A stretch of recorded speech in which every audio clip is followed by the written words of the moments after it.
उन सब ने महिलाओं के खिलाफ लिखा, चाहे कोई स्मृति है, चाहे मनुस्मृति है, चाहे यज्ञ, चाहे कितनी कोई स्मृति है या वेद पुराण है, वो सारे महिलाओं के खिलाफ हैं। रामचरितमानस दुनिया की सबसे ज़्यादा दुर्गंधित पुस्तक है। इवन उस पुस्तक के अंदर महिलाओं के विकास की कोई संभावना नहीं है। केवल वो घटिया प्रवृत्ति के लोग ही इसका प्रचार करते हैं, वो इसे पढ़ते हैं। ये मूर्खों की पुस्तक है जो मूर्खों के द्वारा पढ़ी जाती है। इसका महिलाओं के लिए कोई भी विकास का कोई काम नहीं है। और सबसे पहले देश की महिलाओं को इस पुस्तक को जलाना चाहिए, इसका विरोध करना चाहिए और अपने अधिकारों के लिए लड़ना चाहिए। रामचरितमानस में महिलाओं को एक घटिया किस्म का स्टेटस दिया गया है, उनके साथ में सौतेला व्यवहार किया गया है। रामचरितमानस में की जो विचारधारा है वो पूरी तरह से हिंदू धर्म से प्रभावित है और महिलाओं का कोई भी अधिकार रामचरितमानस में नहीं है। ये सिर्फ महिलाओं को मूर्ख बनाने के लिए कहा गया है, जैसा कि मनुस्मृति में लिखा है कि यत्र पूजन्ति नारी और तत्र रमन्ति देवता। तो ऐसा कुछ नहीं है, बल्कि ये मेरा कहने का अर्थ है कि तुलसीदास जी का जो दृष्टिकोण है उनका बुद्धिवादी दृष्टिकोण नहीं है, बल्कि वो महिला को हे दृष्टि से देखते हैं और महिलाओं के साथ में उनका जो व्यवहार है वो वैज्ञानिक तरीके से सही नहीं है। और उन्होंने समाज को दूषित करने का श्रेय भारत की दो पुस्तकों को जाता है। पहली पुस्तक मनुस्मृति है और दूसरी रामचरितमानस है। इन्होंने महिला को दूसरे दर्जे क्या तीसरे दर्जे का सबसे नीचे गिराने का काम किया है। लेकिन देश जब आज़ाद हुआ है, देश आज़ाद होने पर बाबा साहेब डॉक्टर अम्बेडकर ने हर तरह के रंग को, लिंग के भेद को भारतीय संविधान के द्वारा ख़त्म कर दिया है। जो अधिकार पुरुष को है वही अधिकार महिला को दिए गए हैं।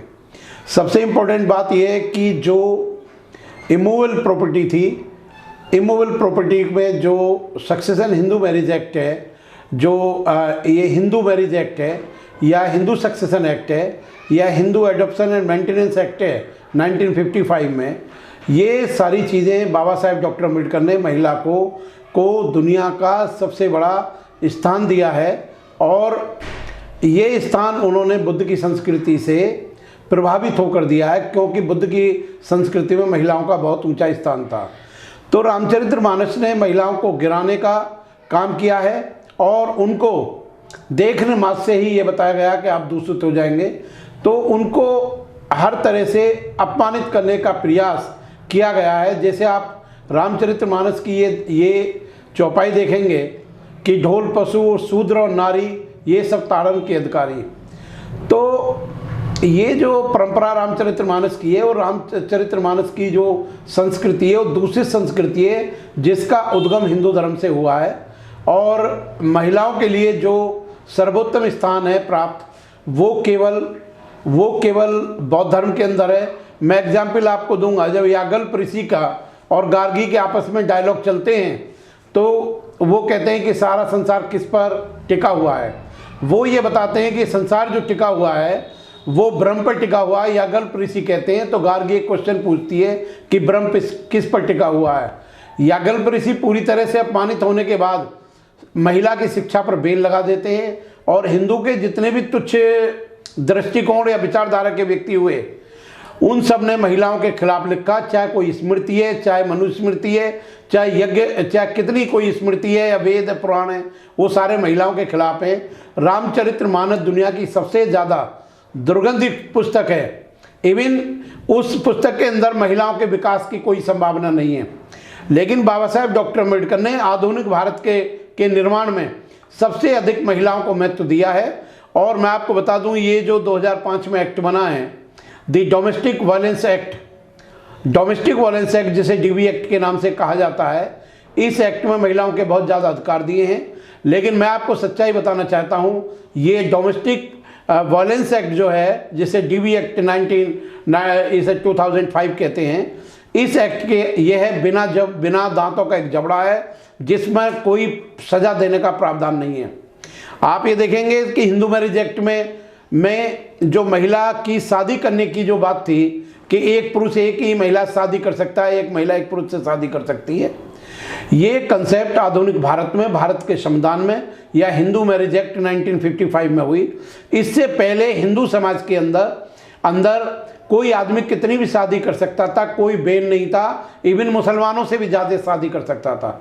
एग्जाम्पल के लिए मैं आपको बताऊं कि जो दशरथ के 4 रानियां थी, 3 या 4 रानियां थी और अनेक रखेले थी, वो 3 रानियां का जो प्रावधान है वो कानून के द्वारा बंद किया गया है। हिंदू समाज ने कोई भी महिलाओं की शादी करने का अपने अंदर में कोई भी रुकावट पैदा नहीं की है। अब वो बताते हैं कि कृष्ण के 16,000 बीवियाँ थी। हैदराबाद के निज़ाम के जब देश आज़ाद हुआ 500 घरवाली थी, तो 16 का जो ना कम से कम उसका 16 गुनी रानियाँ कृष्ण के थी। तो महिलाओं का एक तरह से ये जो यूज़ था या एब्यूज़ था या मिसयूज़ था, ये हिंदू संस्कृति में महिलाओं का हमेशा अपमान होता रहा। आज जो महिलाएं हवाई जहाज उड़ा रही हैं, आज जो महिलाएं बड़े बड़े कॉलेज में प्रोफेसर, टीचर, लेक्चरर या बहुत बड़े सुप्रीम कोर्ट की एडवोकेट है, हाई कोर्ट की एडवोकेट हैं, ये श्रेय बाबा साहेब डॉक्टर अम्बेडकर को जानता है। इस धरती पर महिलाओं के लिए अगर कोई जमीनी बदलाव हुआ है तो वो केवल बाबा साहेब डॉक्टर अम्बेडकर के कारण हुआ है। और आप देखेंगे कि जो ज्योतिबा फुले, ये जो बाबा साहेब डॉक्टर अम्बेडकर के गुरु हैं ज्योतिबा फुले, उनकी जो पत्नी है, उन्होंने सबसे पहले महिलाओं के लिए स्कूल खोला। एक मॉडर्न लेडी ने उनके लिए स्कूल खोला।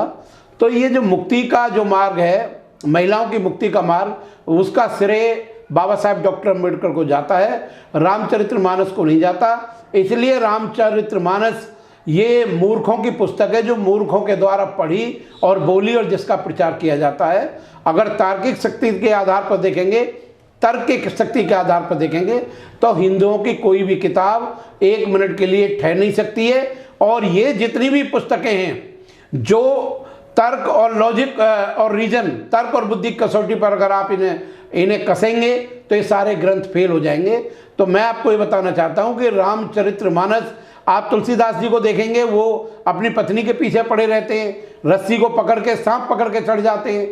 जो आदमी कामांध है, एक बताया गया है कि उल्लू को दिन में दिखाई नहीं देता, कोहे को रात में नहीं दिखाई देता, लेकिन जो कामांध पुरुष है, जो मूर्ख पुरुष है, उसे न दिन में दिखाई देता है न रात में दिखाई देता है। तो तुलसीदास कोई बुद्धिवादी कभी नहीं है। तुलसीदास कोई बुद्धि वाले एक मनोवैज्ञानिक या वैज्ञानिक परंपरा के व्यक्ति नहीं है। वो अंधविश्वासी हैं, रूढ़िवादी हैं, और उन्होंने भारत में महिलाओं को गुलाम बनाने के लिए या शूद्रों को गुलाम बनाने के लिए इस पुस्तक की रचना उन्होंने की। इस पुस्तक को लिखा। रामचरितमानस की आज के समय में कोई प्रासंगिकता नहीं है, कोई उसका महत्व नहीं है। केवल वो घटिया प्रवृत्ति के लोग ही इसका प्रचार करते हैं, वो इसे पढ़ते हैं। ये मूर्खों की पुस्तक है जो मूर्खों के द्वारा पढ़ी जाती है। इसका महिलाओं के लिए कोई भी विकास का कोई काम नहीं है। और सबसे पहले देश की महिलाओं को इस पुस्तक को जलाना चाहिए, इसका विरोध करना चाहिए और अपने अधिकारों के लिए लड़ना चाहिए। सबसे महत्वपूर्ण बात यह है कि भारत की महिलाओं का पतन का सबसे बड़ा कारण महिलाओं में भी आपस में बहुत ज़्यादा भेदभाव है। अगर निर्भय वाले कांड जैसी कोई घटना होती है, अगर कोई उच्च समाज के या स्वर्ण समाज के अपर कास्ट हिंदू के लोगों के साथ में कोई क्षत्राणी या ब्राह्मण की लड़की के साथ में कोई इस तरह की घटना घटती है, तो सारे देश का मीडिया, सारे देश की अदालत, सारे देश के अखबार एक हो जाते हैं। जब वही अत्याचार किसी गरीब शुल्कास्ट की महिला पर होता है तो महिलाओं के संगठन, चाहे नेशनल वुमेन कमीशन हो, चाहे दिल्ली महिला आयोग हो, वो कोई कार्रवाई नहीं करते। और पुलिस भी शुल्कास्ट की महिलाओं के बारे में पूरी तरह से निष्पक्ष रूप से जांच नहीं करती। और एक तरह से पुलिस को भी महिला और शुल्कास्टों पर अत्याचार होने पर मौन समर्थन प्राप्त है। तो महिलाओं की मुक्ति का मार्ग सबसे पहले उनको वेद को छोड़ना पड़ेगा, गीता को छोड़ना पड़ेगा, रामचरितमानस को ठुकराना पड़ेगा, उसकी परंपराओं को छोड़ना पड़ेगा। जो किताबें बाबा साहेब डॉक्टर अम्बेडकर की हैं या भगवान बुद्ध की हैं, जो तर्क और बुद्धि की कसौटी पर सही उतरती हैं, उन किताबों को फॉलो कर ही भारत की महिला का आने वाले हजारों साल तक विकास सीमा पर होगा, पूरे देश में होगा, कश्मीर से कन्याकुमारी तक होगा। यही मुझे कहना। थैंक्स, बहुत बहुत धन्यवाद आपका। अगर आपने अभी तक हमारा चैनल सब्सक्राइब नहीं किया है तो सब्सक्राइब करें और घंटी का बटन बिल्कुल भी दबाना ना भूलें ताकि सभी लेटेस्ट खबरें पहुंच सकें आप पे सबसे पहले।